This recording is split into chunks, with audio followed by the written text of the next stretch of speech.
Chapter 9. Elizabeth passed the chief of the night in her sister's room, and in the morning had the pleasure of being able to send a tolerable answer to the inquiries which she very early received from Mr. Bingley by a housemaid, and some time afterwards from the two elegant ladies who waited on his sisters. In spite of this amendment, however, she requested to have a note sent to Longbourn, desiring her mother to visit Jane and form her own judgment of her situation. The note was immediately dispatched, and its contents as quickly complied with. Mrs. Bennet, accompanied by her two youngest girls, reached Netherfield soon after the family breakfast. Had she found Jane in any apparent danger, Mrs. Bennet would have been very miserable, but being satisfied on seeing her that her illness was not alarming, she had no wish of her recovering immediately, as her restoration to health would probably remove her from Netherfield. She would not listen, therefore, to her daughter's proposal of being carried home, neither did the apothecary, who arrived about the same time, think it at all advisable. After sitting a little while with Jane, on Miss Bingley's appearance and invitation, the mother and three daughters all attended her into the breakfast parlour. Bingley met them with hopes that Mrs. Bennet had not found Miss Bennet worse than she expected. "Indeed I have, sir," was her answer. "She is a great deal too ill to be moved. Mr. Jones says we must not think of moving her. We must trespass a little longer on your kindness." "Removed," cried Bingley, "it must not be thought of. My sister, I am sure, will not hear of her removal." "You may depend upon it, madam," said Miss Bingley, with cold civility, "that Miss Bennet will receive every possible attention while she remains with us." Mrs. Bennet was profuse in her acknowledgments.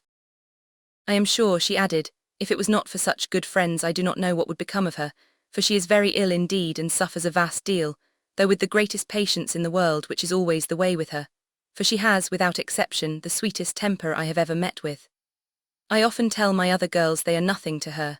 You have a sweet room here, Mr. Bingley, and a charming prospect over the gravel walk. I do not know a place in the country that is equal to Netherfield. You will not think of quitting it in a hurry, I hope, though you have but a short lease." "Whatever I do is done in a hurry," replied he, "and therefore if I should resolve to quit Netherfield, I should probably be off in 5 minutes. At present, however, I consider myself as quite fixed here."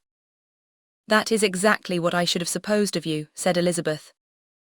"You begin to comprehend me, do you?" cried he, turning towards her.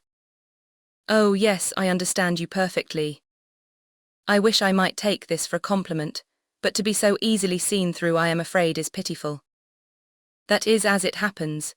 It does not follow that a deep, intricate character is more or less estimable than such a one as yours." "Lizzie," cried her mother, "remember where you are, and do not run on in the wild manner that you are suffered to do at home." "I did not know before," continued Bingley immediately, "that you were a studier of character. It must be an amusing study." "Yes, but intricate characters are the most amusing. They have at least that advantage." "The country," said Darcy, "can in general supply but a few subjects for such a study. In a country neighbourhood you move in a very confined and unvarying society. But people themselves alter so much, that there is something new to be observed in them for ever." "Yes, indeed," cried Mrs. Bennet, offended by his manner of mentioning a country neighbourhood. "I assure you there is quite as much of that going on in the country as in town." Everybody was surprised, and Darcy, after looking at her for a moment, turned silently away. Mrs. Bennet, who fancied she had gained a complete victory over him, continued her triumph.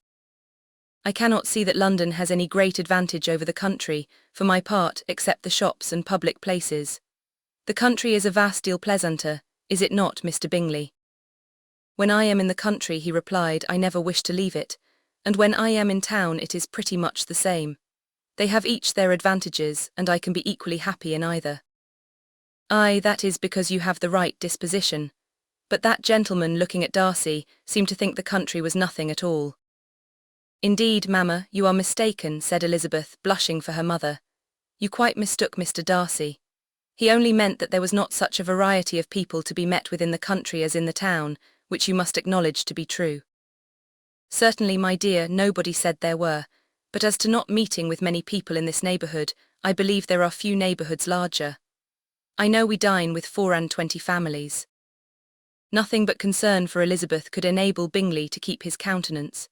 His sister was less delicate, and directed her eyes towards Mr. Darcy with a very expressive smile. Elizabeth, for the sake of saying something that might turn her mother's thoughts, now asked her if Charlotte Lucas had been at Longbourn since her coming away. Yes, she called yesterday with her father. What an agreeable man Sir William is, Mr. Bingley, is not he? So much the man of fashion, so genteel and easy. He had always something to say to everybody. That is my idea of good breeding, and those persons who fancy themselves very important and never open their mouths quite mistake the matter. Did Charlotte dine with you? No, she would go home. I fancy she was wanted about the mince pies. For my part, Mr. Bingley, I always keep servants that can do their own work. My daughters are brought up very differently. But everybody is to judge for themselves, and the Lucases are a very good sort of girls, I assure you. It is a pity they are not handsome. Not that I think Charlotte so very plain, but then she is our particular friend. She seems a very pleasant young woman. Oh dear, yes, but you must own she is very plain. Lady Lucas herself has often said so and envied me Jane's beauty. I do not like to boast of my own child, but to be sure, Jane, one does not often see anybody better looking. It is what everybody says. I do not trust my own partiality. When she was only 15, there was a man at my brother Gardner's in town so much in love with her that my sister-in-law was sure he would make her an offer before we came away. But however, he did not. Perhaps he thought her too young. However, he wrote some verses on her, and very pretty they were. And so ended his affection, said Elizabeth impatiently. There has been many a one, I fancy, overcome in the same way. I wonder who first discovered the efficacy of poetry in driving away love. I have been used to consider poetry as the food of love, said Darcy. Of a fine, stout, healthy love it may. Everything nourishes what is strong already. But if it be only a slight, thin sort of inclination, I am convinced that one good sonnet will starve it entirely away. Darcy only smiled, and the general pause which ensued made Elizabeth tremble lest her mother should be exposing herself again. She longed to speak but could think of nothing to say, and after a short silence Mrs. Bennet began repeating her thanks to Mr. Bingley for his kindness to Jane, with an apology for troubling him also with Lizzie. Mr. Bingley was unaffectedly civil in his answer, and forced his younger sister to be civil also, and say what the occasion required. She performed her part indeed without much graciousness, but Mrs. Bennet was satisfied, and soon afterwards ordered her carriage. Upon this signal, the youngest of her daughters put herself forward. The two girls had been whispering to each other during the whole visit, and the result of it was that the youngest should tax Mr. Bingley with having promised on his first coming into the country to give a ball at Netherfield. Lydia was a stout, well-grown girl of 15, with a fine complexion and good-humoured countenance, a favourite with her mother, whose affection had brought her into public at an early age. She had high animal spirits, and a sort of natural self-consequence, which the attention of the officers, to whom her uncle's good dinners and her own easy manners recommended her, had increased into assurance. She was very equal, therefore, to address Mr. Bingley on the subject of the ball, and abruptly reminded him of his promise, adding that it would be the most shameful thing in the world if he did not keep it. His answer to this sudden attack was delightful to their mother's ear. I am perfectly ready, I assure you, to keep my engagement, and when your sister is recovered, you shall, if you please, name the very day of the ball. But you would not wish to be dancing when she is ill.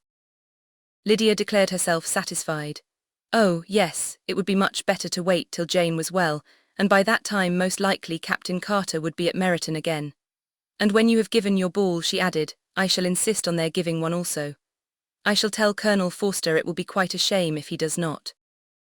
Mrs. Bennet and her daughters then departed, and Elizabeth returned instantly to Jane, leaving her own and her relations' behaviour to the remarks of the two ladies and Mr. Darcy. The latter of whom, however, could not be prevailed on to join in their censure of her, in spite of all Miss Bingley's witticisms on fine eyes.